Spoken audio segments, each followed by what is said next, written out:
Bom dia, professor. Bom dia, queridos pares. Estarei aqui explicando sobre o direito de gozo e fruição dos direitos reais, todos previstos no dispositivo do artigo 1225 do Código Civil. Para isso, eu terei que fazer uma breve leitura desse artigo para vocês entenderem o que traz esse artigo, o que significa gozo e fruição. Pois bem, o artigo 1225 do Código Civil são direitos reais. Inciso 1º, a propriedade. Inciso 2º, a superfície. Inciso 3º, as servidões. Inciso 4º, o usufruto. O inciso 5º, o uso. 6º, habitação. 7º, o direito do promitente comprador do imóvel. O inciso 8º, o penhor. Inciso 9º, a hipoteca. Inciso 10º, a anticrese. O que seria a anticrese? Anticrese seria como se fosse não, é um contrato, né, que o devedor faz para o cobrador com um imóvel dele, para ele o cobrador alugar e usufruir dos frutos, que seria o aluguel desse imóvel, para pagar a dívida. Inciso 11, a concessão de uso especial para fins de moradia, incluído pela Lei número 11.481 de 2007. 12, a concessão de direitos real de uso, foi trazida pela lei nova também, 14.620 de 2023, teve uma mudança esse ano. 13, a laje também, a redação nova trazida pela lei também, 14.620 desse ano.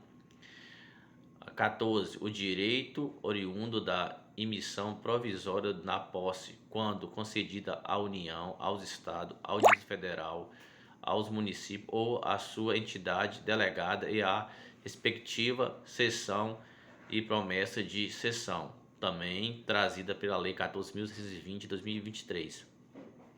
Então, quer dizer o seguinte, que teve uma nova mudança nesse artigo, né? Trouxe algumas redações novas, e aqui eu encerro a leitura do dispositivo dessa lei, e eu trago para vocês também que os direitos reais de gozo ou fruição são de situações em que há uma divisão dos atributos relativos à propriedade ou domínio.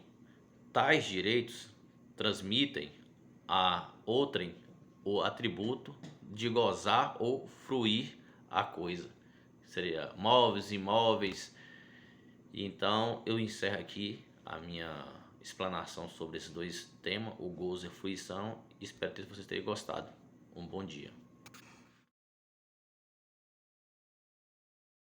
O direito real afeta direta e indiretamente a coisa, o objeto em questão. O indivíduo que possui o direito real detém do poder sobre o imóvel, por exemplo. Já o direito pessoal é uma relação jurídica em que uma pessoa pode exigir de outra uma prestação. No direito real, a pessoa tem o domínio e no direito pessoal tem a prestação. O direito pessoal forma uma relação de pessoa para pessoa e tem três elementos que são sujeito ativo, passivo e prestação. Por outro lado, o direito real tem os seguintes elementos: sujeito ativo, a coisa e o domínio, ou seja, o poder do sujeito sobre a coisa. Ressaltando que as normas que regulamentam os direitos reais são de natureza congente, de ordem pública, e no que disciplina o direito obrigacional, que, por exemplo, é o direito pessoal, são em regra dispositivas ou facultativas, permitindo às partes o livre exercício da autonomia da vontade. O direito real ele se caracteriza pela efetivação direta, sem a intervenção de quem quer que seja. Não depende da colaboração de nenhum sujeito passivo para existir e ser exercido, enquanto o direito pessoal supõe necessariamente a intervenção de outros sujeitos de direito. Direitos reais e direitos pessoais são coisas completamente diferentes. É válido dizer que existem alguns direitos pessoais que produzem efeitos de direitos reais. Contudo, eles não perdem o seu objetivo principal, que é a prestação. Obrigações com eficácia real são as que, sem perder seu caráter de direito a uma prestação, transmitem-se e são oponíveis a terceiro, que adquira direito sobre determinado bem. Certas obrigações resultantes de contrato alcançam por força de lei a dimensão de direito real. Um contrato, por exemplo, cria apenas obrigações e direitos pessoais. Sendo assim, esse documento não tem força suficiente para despertar o direito real.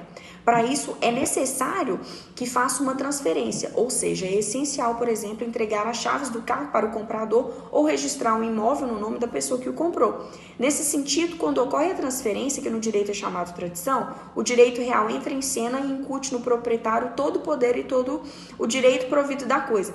Dessa maneira, o direito real entrega o domínio ao proprietário legítimo do poder. O domínio, porém, só se adquire pela tradição se for coisa móvel, artigo 126, e registro de título, artigo 1227 do Código Civil.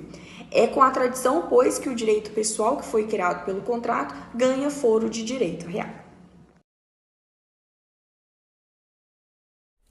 Meu nome é Raquel e nesse vídeo eu vou diferenciar as 3 categorias de obrigações pessoais, reais e próprio terreno.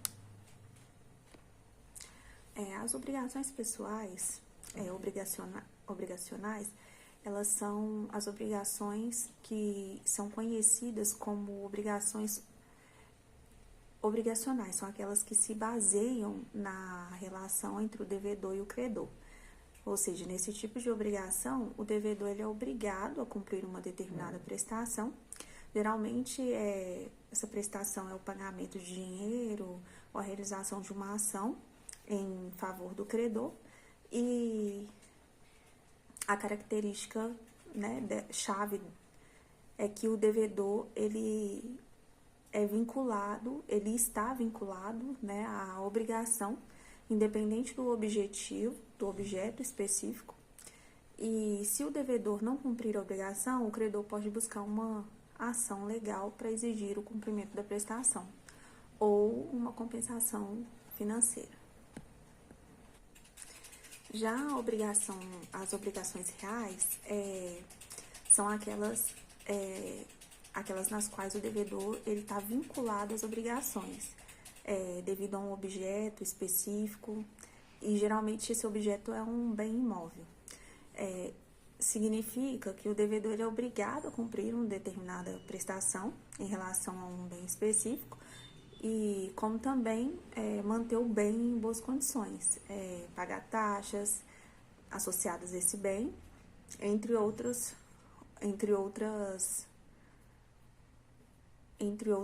manter outras, prestações. Essas obrigações, ela não dependem diretamente da pessoa, do devedor, mas sim da relação com o bem em questão. Se caso houver uma mudança de proprietário do bem, a obrigação real ela se transfere para o novo proprietário.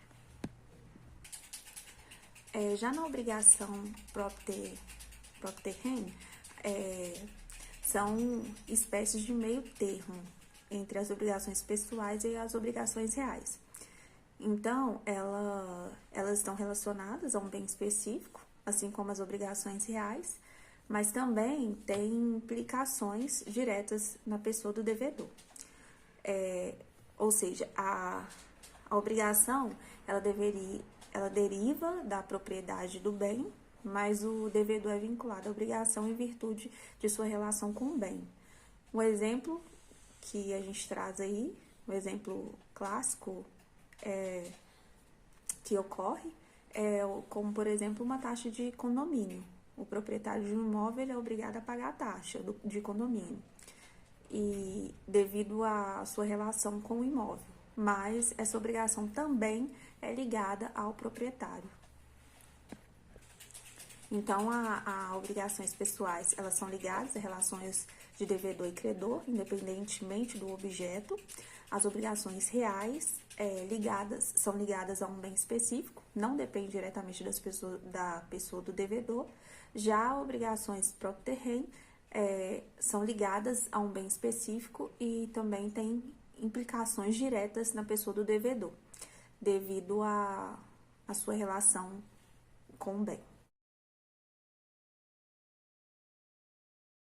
Bom dia a todos, meu nome é Samuel e eu vou discorrer sobre o direito absoluto, conhecido como erga omnes, trazendo algumas diferenças entre as obrigações reais, pessoais e as próprias terrenas. Pois bem, historicamente, os direitos reais eles diferenciam-se dos direitos pessoais. Em linhas gerais, quanto os direitos reais eles recaem diretamente sobre os bens, os direitos pessoais eles são oriundos de vínculos obrigacionais, assumidos entre as pessoas. Por essa razão, a doutrina afirma que os direitos reais eles geram eficácia erga omnes, de sorte que o seu titular ele pode exigir o respeito de seu direito real de toda a sociedade. Os direitos pessoais, ao contrário, eles vinculam sujeitos determinados, como dois contratantes, de sorte que os titulares de direitos pessoais eles apenas podem exigir do seu parceiro obrigacional o respeito ao direito pactuado. O direito real ele é exercido e recai diretamente sobre a coisa, sobre um objeto basicamente corpóreo, embora não se afaste a noção de realidade sobre os bens imateriais, enquanto o direito obrigacional ele tem como objeto as relações humanas. Sobre esse aspecto, embora essa noção ela deva ser aprimorada, afirma-se ser o direito real absoluto, exclusivo, exercitado, erga omnes. Por outro lado, o direito obrigacional ele é relativo. A prestação é objeto do direito pessoal ou obrigacional, somente podendo ser exigida do devedor. O direito real ele caracteriza-se pela inerência ou aderência do titular à coisa. Já as obrigações proprio terreno é toda e qualquer obrigação que se recaia sobre uma pessoa por força do direito real, permitindo então o abandono do bem. Porém, tendo características tanto do direito real quanto do direito pessoal, uma vez que essa pessoa ela fica sujeita ao pagamento de certa prestação e vincula o titular do bem, podendo então envolver terceiros. Esta VA tem como objetivo central falar sobre direitos reais e suas diferenças em relação aos outros institutos conexos. Pois bem, assim como existem outras características dos direitos reais, falarei do denominado direito de sequela. Perseguir a coisa. Para clarificar o tema, recorremos ao artigo 1228 do Código Civil com o seguinte conteúdo.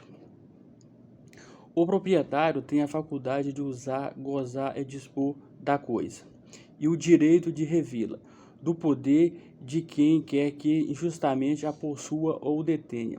Ou seja, é nesta parte final deste artigo que notamos de forma objetiva o direito de sequela sobre a coisa perseguida.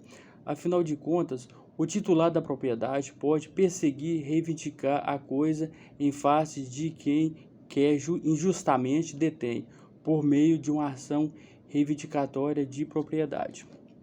Todavia, para isso, o proprietário precisa de 3 elementos. Primeiro, ter a titularidade do domínio, a coisa precisa ser individualizada e a posse deve ser justa por parte de quem a detém.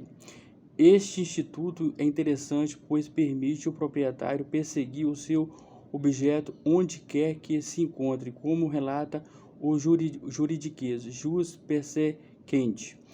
Quanto ao direito real, é um conjunto de princípios e regras que disciplinam uma relação jurídica que regula o direito à pessoa sobre seus bens, ou seja, demonstra uma relação jurídica entre pessoas com base nos seus bens. Como exemplo, segundo o rol do artigo 1225 do Código Civil, a propriedade, a superfície, as servidões, o usufruto, o uso e a habitação e a hipoteca e a laje.